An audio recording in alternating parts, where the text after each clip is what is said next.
Assalamualaikum warahmatullahi wabarakatuh. Kami dari kelompok 8 akan menjelaskan test plan. Sebelumnya, kami akan memperkenalkan diri anggota kelompok dari kelompok 8. Yang pertama adalah Edi Irawan, yang kedua Hidayatullah, dan yang ketiga saya sendiri, Korina Anindita Prameswari.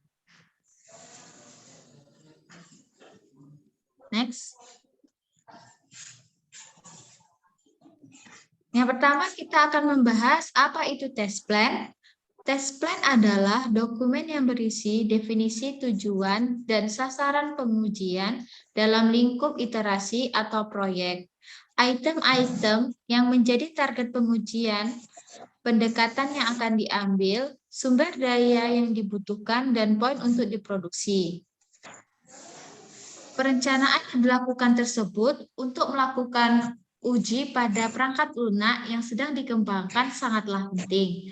Perencanaan tersebut berguna untuk mengarahkan alur kerja tim dan bahkan mengatur jumlah porsi tanggung jawab yang dimiliki setiap individu dalam satu tim pengembangan software. Tujuan membuat test plan secara umum adalah memudahkan developer untuk melakukan testing agar testing yang dilakukan menjadi jelas sehingga hasil berguna dan efisien. Next. Poin yang kedua, pentingnya menggunakan test plan, yaitu yang pertama efisien. Mengapa termasuk efisien? Karena untuk tester, memudahkan tester untuk mendapatkan alur kerja, skop, serta tahapan kerja sehingga pola kerja dari tester lebih terarah dan mudah dimengerti. Yang kedua, transparansi. Dari hasil dokumen memberikan keterbukaan kepada pihak-pihak yang berkontribusi saat pengembangan aplikasi, sehingga memudahkan pihak yang berperan memantau kemajuan dari aplikasi yang dibangun saat pengembangan berjalan. Dan yang ketiga adalah komunikasi. Dengan adanya dokumen test plan, pola komunikasi yang ada antara tim tester dan tim pengembang dapat lebih baik ketika menyampaikan kendala serta progres penyampaian dari aplikasi tersebut. Dokumen test plan yang rapi memudahkan tim pengembang melakukan revisi terhadap fungsi atau fitur sehingga kebutuhan dapat tercapai lebih baik. Next. Ini merupakan template test plan oleh Institute of Electrical dan Electronic Engineer 829. Yang pertama adalah test plan identifier. Informasi yang dijelaskan dapat berupa sekilas mengenai subjek testing, nama orang yang bertanggung jawab terhadap testing, penyusunan test plan, tanggal dibuat test plan, dan tanggal revisi. Ini merupakan menjelaskan singkat mengenai objek yang akan di-testing. Yang kedua adalah introduction. Pada bagian introduction dibuat untuk menjelaskan secara narasi mengenai testing yang akan dilakukan terhadap suatu objek testing. Bagian introduction dapat dibuat lebih rinci dengan menambahkan subbab apabila perlu dibuat. Contoh subbab yang akan dibuat adalah purpose, yaitu menjelaskan tujuan testing secara spesifik.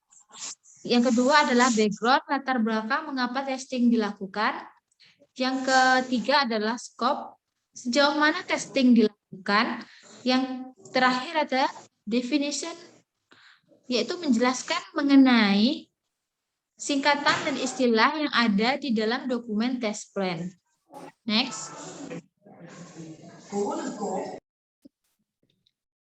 Yang ketiga adalah test item. Bagian test item menjelaskan mengenai daftar komponen-komponen dalam objek testing yang akan dites satu persatu. Contohnya, di dalam test suspend yang akan di testing adalah misalnya kita menambahkan foto, mengupload dokumen, serta mendelete dokumen. Serta kita dapat juga menambahkan, misalnya dalam fitur terdapat fitur create program atau modifikasi. Yang keempat adalah fitur to be tested, yaitu daftar-daftar fitur yang akan dites pada saat pelaksanaan testing dimulai. Contohnya, dalam fitur modifikasi album, di sana dapat mendelete apa yang akan dihapus dari yang telah diupload tersebut. Selanjutnya akan dijelaskan dengan rekan saya, Hidayatullah. Baik, selanjutnya adalah yang kelima, fitur not to be tested. Menjelaskan mengenai fitur-fitur apa saja yang ada di dalam objek testing, namun fitur tersebut tidak akan dites pada saat pelaksanaan testing dan disertakan penjelasan singkat mengapa fitur tersebut tidak dites pada saat testing. Yang keenam,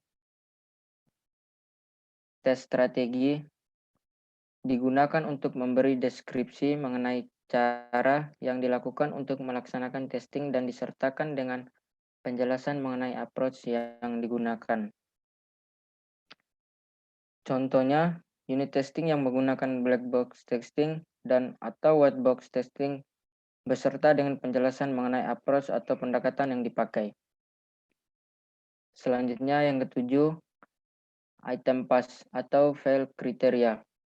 Berisi tentang kriteria-kriteria yang harus dipenuhi sebelum berlanjut ke fase berikutnya.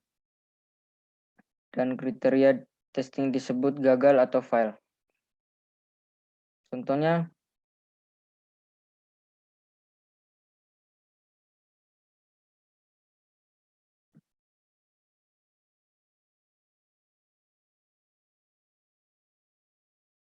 Contohnya, jika suatu item dites sebanyak 10 kali dan 9 kali diantaranya berhasil namun ada satu di mana benar-benar gagal, maka item tersebut dinyatakan sebagai gagal atau fail.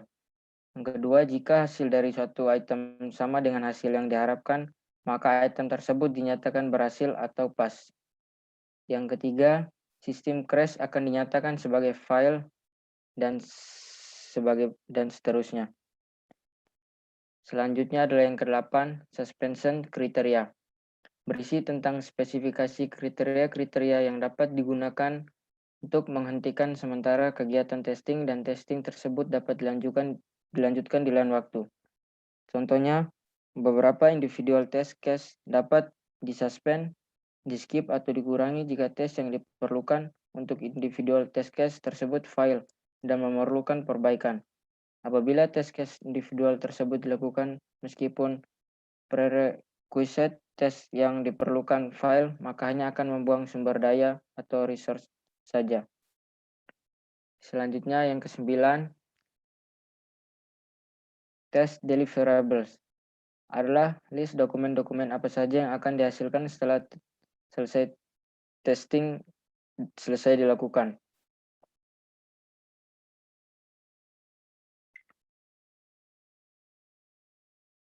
Misalkan dokumen master test plan. Selanjutnya yang ke-10, testing task. Menjelaskan kegiatan testing beserta dengan pihak yang akan melaksanakan kegiatan atau task tersebut.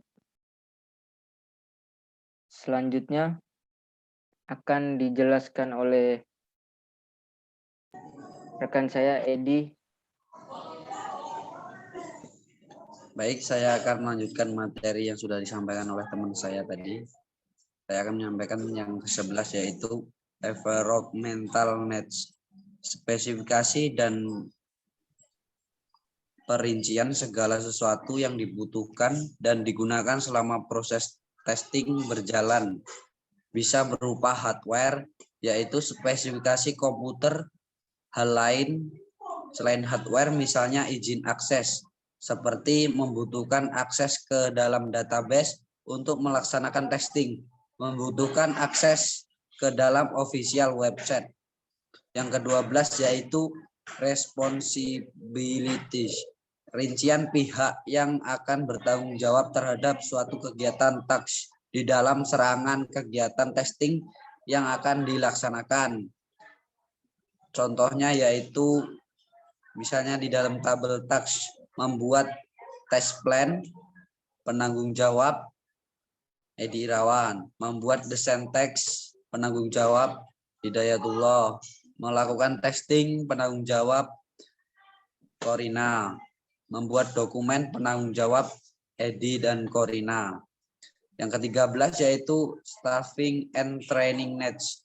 Secara grafis besar menjelaskan bagaimana menggunakan pendekatan untuk menentukan peran para staf di dalam proyek dan melakukan training apabila diperlukan untuk testing. Contohnya yaitu project manager bertanggung jawab untuk mengatur implementasi total dari website. Yang kedua yaitu test manager bertanggung jawab untuk mengembangkan master test plan, review, developers manage test cycle, dan melaporkan status kepada test manager. Yang ketiga yaitu task engineer bertanggung jawab untuk merancang desain dari tes, membuat prosedur testing, membuat tes data, dan menjalankan tes. Yang ke-14 yaitu stakeholder. Ada beberapa tujuan dalam membuat stakeholder di dalam test plan, antara lain merincikan tolak ukur waktu pengerjaan testing. Yang kedua, merincikan event transmittal item. Yang ketiga, estimasi waktu yang dibutuhkan untuk setiap task. Yang keempat, menjadwalkan testing task dan task milestone. Yang kelima, merincikan periode pemakaian testing resource. Yaitu yang ke-15,